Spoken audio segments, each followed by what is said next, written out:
नमस्कार, बहुत बहुत स्वागत है दोस्तों। इस समय की बड़ी खबरें, मुख्य समाचार लेकर आए हैं। इस वीडियो में जानेंगे तमाम बड़ी खबरें जिनमें शामिल की गई हैं। हल्द्वानी मामले में हुआ है भयंकर खुलासा, आ गई है अब तक की सबसे बड़ी खबर। तो वहीं विस्तार से आगे जानेंगे। राहुल की बात को भी अब मोदी के मंत्री ने माना है सच, साहब को ही कर दिया है बेनकाब। दूसरी तरफ बिहार विधानसभा स्पीकर ने खेला कर दिया है, नीतीश को दिया बड़ा झटका। जेडीयू और बीजेपी में मचा हड़कंप। वहीं आगे जानेंगे लोकसभा चुनाव की तारीखों को लेकर एक ब्रेकिंग न्यूज निकल के आ रही है। दूसरी तरफ जानेंगे पाकिस्तान के चुनाव नतीजे पलटे जा रहे हैं, बेईमानी की खबर। दोस्तों इसी प्रकार की हर एक ब्रेकिंग न्यूज शामिल की गई है। वहीं दोस्तों अगर आप लोग भी मानते हैं चुनाव निष्पक्ष तरीके से हो, इसके लिए बैलेट पेपर जरूरी है, तो एक लाइक वीडियो को जरूर कीजिएगा। कमेंट बॉक्स में कमेंट करके जरूर लिखिएगा be support ballot paper. Haldwani से अपडेट है। उत्तराखंड के हल्द्वानी में भड़की हिंसा के बाद दोस्तों जो ताजा अपडेट आ रही है, बवाल कर्फ्यू और इंटरनेट ठप है। हिंसा में अब तक 6 लोगों की मौत और 300 से अधिक लोग घायल हैं। धारा 144 लागू कर दी गई है। दोस्तों ये यहाँ पे अपडेट निकल के आई है हल्द्वानी मामले को लेकर। तो दूसरी तरफ दोस्तों बिग ब्रेकिंग न्यूज, जेडीयू के कई विधायक करने वाले हैं खेला। आपको बता दें बदलने वाले हैं पाला। कांग्रेस सूत्रों के हवाले से एक बड़ी खबर आ रही है। जेडीयू के कई विधायक कांग्रेस पार्टी के संपर्क में भी हैं, जिसके बाद यहां पे अनुमान लगाया जा रहा है 12 फरवरी को होने वाले फ्लोर टेस्ट में नीतीश सरकार का गेम पलट सकता है। बिहार में आरजेडी कर सकती है ऑपरेशन लालटेन। बीजेपी ने अपने विधायकों को शिफ्ट किया है दोस्तों। बीजेपी जिसके केंद्र में सरकार है, अब उसके विधायकों को भी खरीद फरोख्त का डर है और इसीलिए बीजेपी ने एक रिजॉर्ट में बीजेपी विधायकों को शिफ्ट किया है। तो दूसरी तरफ बिहार विधानसभा स्पीकर ने नीतीश सरकार के फ्लोर टेस्ट से पहले इस्तीफा देने से इनकार कर दिया है। अवध बिहारी चौधरी आरजेडी की ओर से हैं। उन्होंने यहां पे स्पष्ट कहा कि मैं इस्तीफा नहीं दूंगा, 12 फरवरी को विधानसभा में रहूंगा। दिल्ली के मुख्यमंत्री अरविंद केजरीवाल के खिलाफ एक तरफ जहां ईडी कोर्ट पहुंची है और कोर्ट ने भी यहां पे दोस्तों निर्देश दिया है उन्हें हाजिर होने का। अब यहां पे सीएम केजरीवाल ने जोरदार तरीके से घेरा है।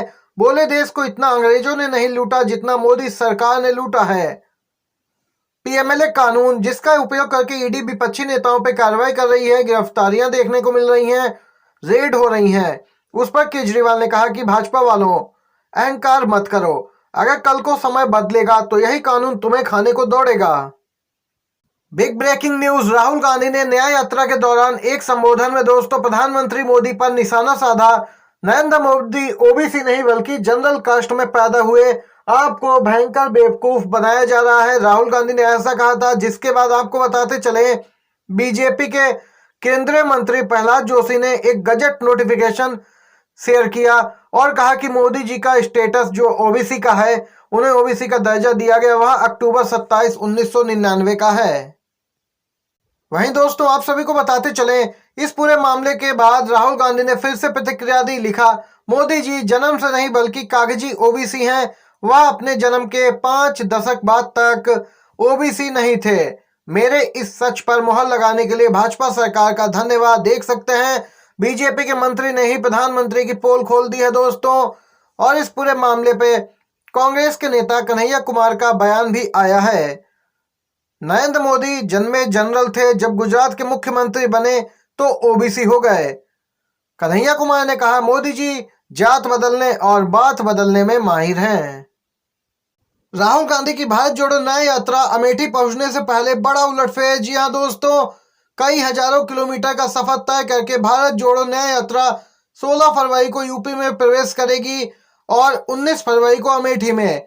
स्वागत में यूपी सरकार ने अमेठी के डीएम का तबादला कर दिया और जिले में 31 मार्च तक धारा 144 लागू कर दी। यहाँ पे इस पूरे मामले पे कांग्रेस पार्टी योगी सरकार पे हमलावर है और इसे सोची समझी रणनीति के तहत बदले की राजनीति की भावना से कार्य करने का आरोप लगाया है। देख सकते हैं 31 मार्च के लिए यहाँ पे 144 धारा लागू की गई है। यूपी सरकार ने अमेठी को लेकर ही ऐसा आदेश दिया है दोस्तों। ये अपडेट है। इसी के साथ कांग्रेस पार्टी ने घेरा भी है बीजेपी को। बोले कि मोदी सरकार 10 साल से सत्ता में है और 10 साल पहले सत्ता से बाहर हो चुकी यूपीए सरकार के कामकाज का श्वेत पत्र लेके आई है। अब तो बीजेपी की सरकार को अपने 10 साल का रिपोर्ट कार्ड देश के सामने रखना चाहिए और बताना चाहिए कि आखिर क्यों जनता उन्हें तीसरी बार चुने, लेकिन इनके पास बताने के लिए कोई काम नहीं है। सिर्फ अपने उद्योगपति मित्रों का इन्होंने फायदा कराया है।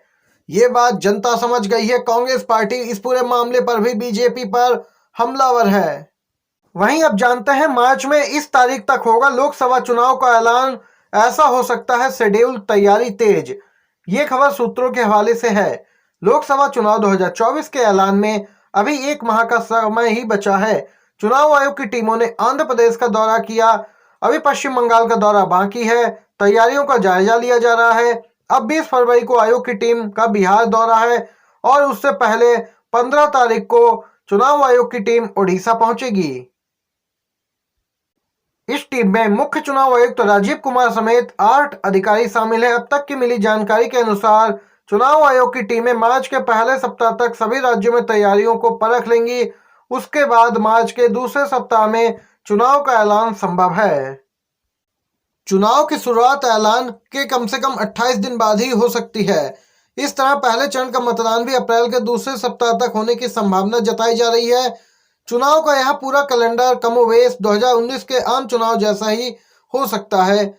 जब निर्वाचन आयोग ने 10 मार्च को इलेक्शन का ऐलान किया था, 24 मई को प्रक्रिया समाप्त हो गई थी।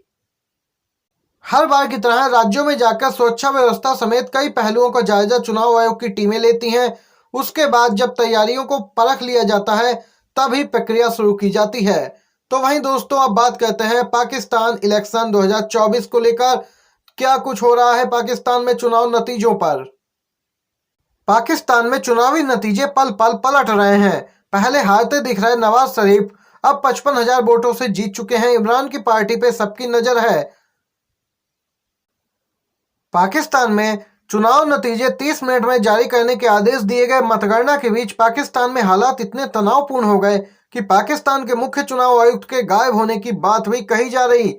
इस दावे में पाकिस्तान में चुनावी साजिश की आशंका बढ़ा दी।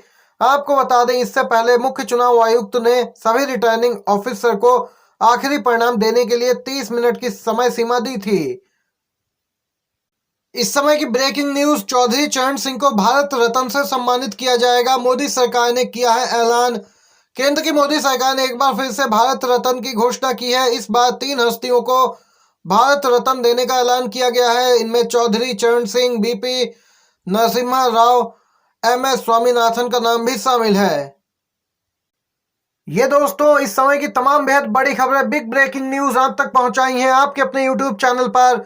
अगर आपको वीडियो पसंद आया हो, एक लाइक जरूर कीजिएगा, ज्यादा से ज्यादा शेयर कीजिए, अपने दोस्तों तक इन खबरों को जरूर पहुंचाइएगा। आप सभी का धन्यवाद।